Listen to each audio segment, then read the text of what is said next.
सभी को हर हर महादेव। मेरे घर पर हो रही है सत्यनारायण व्रत कथा, आप देखिए। तो ये वाला हंसते हुए ये मेरा भाने जो कुछ चाहे बोलता रहता है। और संसार के समस्त उपकरण में वैकुंठ धाम को चला गया अखंड श्री सत्यनारायण कथा की अध्याय समाप्त हुई। सत्यनारायण भगवान की जय हो। अध्याय समाप्त। मामी अग्नि यदि अपन 10 मिनट बाद चाहना है, यदि पच रही हो, यदि उसमें और कंडी लगा दियो आप, क्या बना रहे हो? है ना। अरे यदि पच रही हो तो कंडी वो लगा दियो आप। श्री सुत जी बोले, हे श्रेष्ठ मुनियों, अवांगी कथा कहता हूँ सुनो। पहले स्वामी मोल का मुख नाम के बुद्धिमान आ जाता हुआ सब और प्रचंड देव स्थान रुक जाता, गरीबों को धंधे का कष्ट दूर करता था। उसकी पत्नी कमल के स्वामी मुख वाली सती सावित्री उस समय वहां एक साधु व्यवसाय, उसके पास व्यापार के लिए बहुत सा धंधा हुआ। नाव किनारे पर ठहरा कर राजा के पास गया। राजा को व्रत करते हुए देख कर नमस्कार कर कहने लगा कि आप क्या कर रहे हैं? हे राजा, भक्ति आप क्या कर रहे हैं? मेरी सुनने की इच्छा है, सो आप यह मुझे बताइए। राजा बोला कि हे साधु, आपने वानरों के सत्पुत्र आदि की प्राप्ति के लिए महान शक्तिमान श्री सत्यनारायण भगवान का व्रत पूजन किया जा रहा है। राजा के वचन सुनकर साधु आदर से बोला कि हे राजन, मुझसे इसका सावधान कहो, मैं भी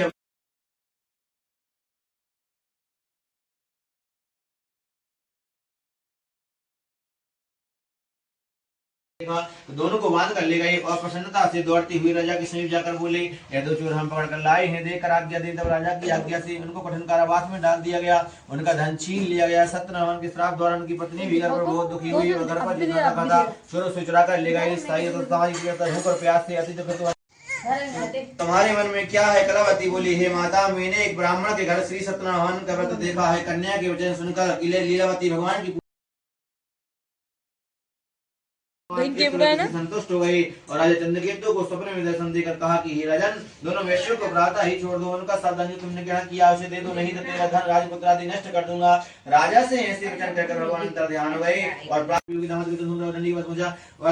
नमस्कार करके बोला, मैंने जो अवसर सत्वचन कही उनको क्षमा करो। ऐसा कहकर महान भगवान बोले, हे पुत्र, मेरी आज्ञा से बार तुम्हें प्राप्त हुआ है, मेरी पूजा से मुख हुआ है। साधु बोला कि हे भगवान, आपकी माया से ब्रह्मा देवी तब मैं अज्ञानी कैसे जान सकता हूँ? आप प्रसन्न हो जाइए, मैं सामर्थ्य अनुसार आपकी पूजा करूंगा, मेरी रक्षा करो। और पहले के समान नौका में धनवाद उसके भक्ति पूजन सुनकर भगवान प्रसन्न हो उसकी इच्छा अनुसार ध्यान हो गए। तब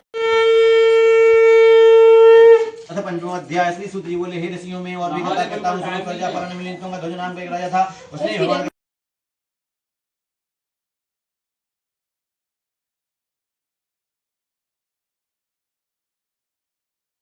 प्रसाद रताम जल छोड़ दो।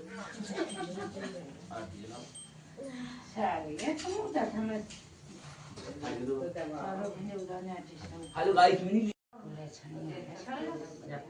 छोटी ले लो, भाई छोटी खाली है ना। देख साफ कर दो ना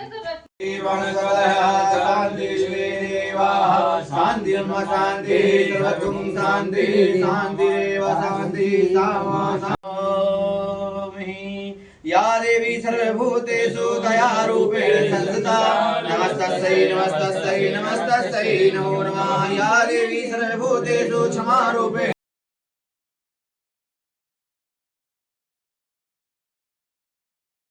चंद्रमा मनसो जातु सूर्यो जायता श्रोत्रादवाश प्रमणशमुखादग्निरजायत। हरि ओम।